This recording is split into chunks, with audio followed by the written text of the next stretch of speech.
सूरज Jangid, shoulder नी surgeon, Mansarovar Jaipur. कंधे से जुड़ी समस्याओं की विभिन्न वीडियोज़ की श्रृंखला में मैं आपका स्वागत करता हूं। और दोस्तों, आज के वीडियो में मैं आपको बताऊंगा कि कंधे के बार बार उतरने की समस्या है, उसका कारण क्या है और क्यों ये समस्या है वो यंग पर्सन्स में ज़्यादा पाई जाती है। तो दोस्तों, कंधे के बार बार उतरने की समस्या जानने से पहले हम ये जान लेते हैं कि कंधे का जोड़ किस प्रकार का जोड़ है और कंधे के जोड़ में क्या हो जाता है कि वो बार बार उतरता है। तो दोस्तों, ये हमारा कंधे का जोड़ है और इस जोड़ में अगर आपने देखें तो ये जोड़ एक तरह का बॉल एंड सॉकेट टाइप का जोड़ है। तो ये आपकी एक सॉकेट है और ये आपकी बॉल है। तो अगर आप यहाँ पर देखें तो जो सॉकेट है उसका साइज है वो छोटा है और बॉल का साइज बड़ा है। तो अगर ये बॉल का साइज बड़ा होगा तो ये इसके उतरने के चांसेस ज़्यादा रहेंगे। इसी कारण से जो शोल्डर का जोड़ है वो बहुत ज़्यादा उतरता है, उसकी उतरने की समस्या ज़्यादा रहती है। तो इस जोड़ को या इस बॉल को इस सॉकेट में स्टेबलाइज करने के लिए इसके ऊपर में मांसपेशियाँ रहती है। तो ये एक स्ट्रक्चर यहाँ रहती है इस सॉकेट के ऊपर में, लेब्रम। ये लेब्रम जो स्ट्रक्चर है वो जोड़ को स्टेबल रखती है, उस जगह पे स्टेबल रखती है और इसके जो मांसपेशियां हैं वो फोर्सेस है इसको उतरने से रोकती है। लेकिन अगर आपको किसी कारण से, किन्हीं कारणों से अगर आपको कोई चोट लग गई है या किसी आप स्पोर्ट्स एक्टिविटी में कोई इंजरी आपको हो गई है, तो इन दो समस्याओं के कारण से आपका कंधा है वो उतर सकता है। तो देखते हैं कि इस समस्या में होता क्या है।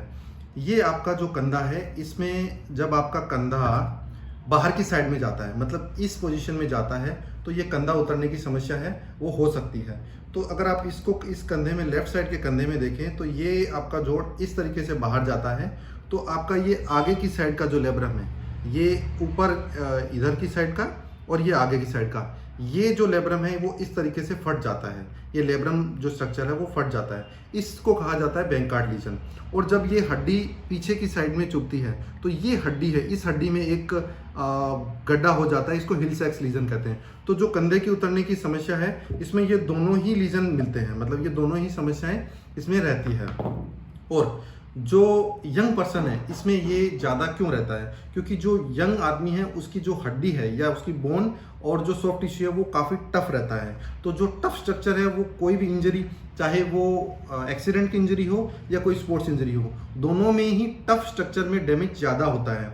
और जिसको बोलते हैं प्लास्टिक डिफॉर्मेशन, मतलब चोट के बाद में उसकी जो डिफॉर्मिटी है या उसका जो रूप चेंजेज है या जो स्ट्रक्चर में डैमेज है वो ज़्यादा रहता है।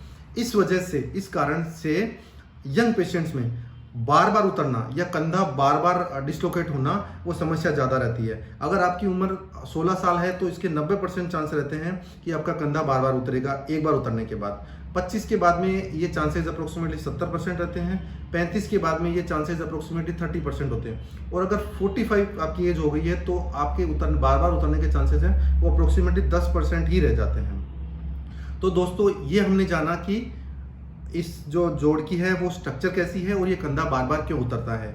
नेक्स्ट जो वीडियो है उसमें हम ये जानेंगे कि इस चीज़ को करेक्ट किस तरीके से किया जा सकता है या इस चीज़ की जो सर्जरी है वो या जो फिजियोथेरेपी है उसके बारे में मैं आपको नेक्स्ट वीडियो में जानकारी दूंगा। धन्यवाद दोस्तों।